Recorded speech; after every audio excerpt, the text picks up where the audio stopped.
Hi there, people. How's it going? I'm just watching coming out of the UK, all these politicians jumping on the bandwagon and journalists slagging off this Nick Timothy, I think his name is, Conservative MP.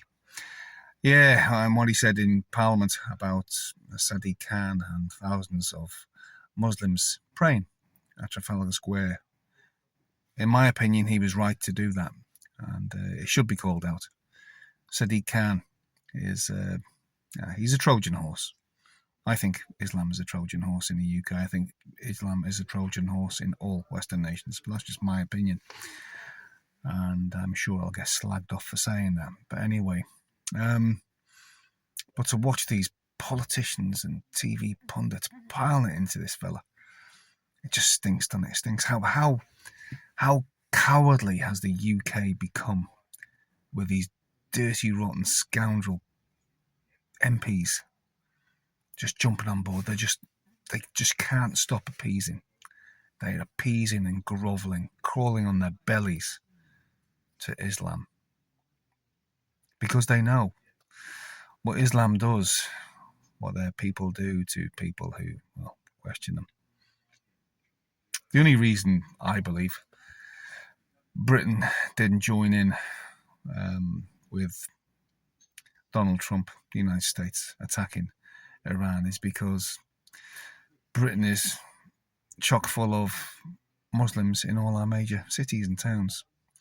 And if they did, then Britain would be in a terrible state now with terrorist attacks and all sorts. And that's why. Because they've let in the Trojan horse. Conservatives were probably even worse than Labour over many decades. And they're still letting them in. Still. In their thousands every week. It's only going to end one way. It has to only end one way. Otherwise, Britain will be lost forever. And it's the same with Holland and Belgium and France. It's something's got to give. And it will give. And these people, I believe, like I've said in previous videos, they've got access to arms.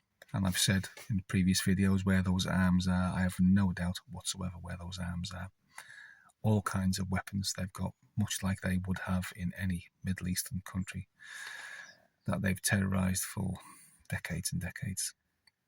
Many of those exact same types of arms are in the places of worship, and they know full well, politicians won't even criticise them. Never mind order searches on their holy places. Holy places, I say that very lightly. There's no way it's going to happen. And when the nod is given by whomever,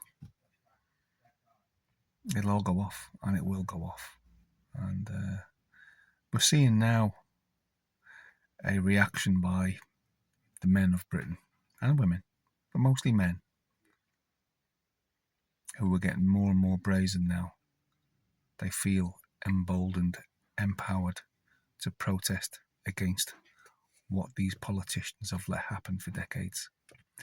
And for me, that's a fantastic thing to see. And at some stage, it will be extreme violence where people will be killed. And, well,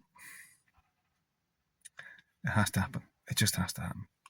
And when that starts happening, it's just going to get bigger and bigger and bigger.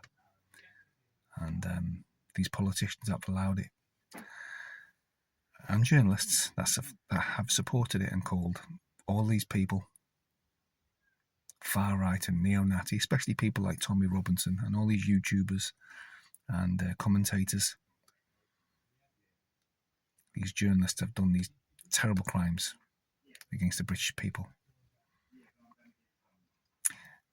They're not going to be favoured upon by the British people when it all goes off. And I'm sure they won't be allowed in any Islamic countries. So they've got to go somewhere. And, they're just going to reap what they've sown. That's my take on it anyway. I won't say any more. But yeah, Nick Timothy, I would say, is a great, great, brave politician. God bless him. God bless people like Tommy Robinson and many of his friends who are still shouting from the rooftops and carrying on the fight and spreading the word. And the word now is everywhere. And people know that Tommy was not the man they said he was. He's a bloody hero to Britain, an absolute hero. There you go. That's my video. This is Cross Rubicon. Please like, leave a comment, subscribe to my channel. Share this video everywhere. See you later.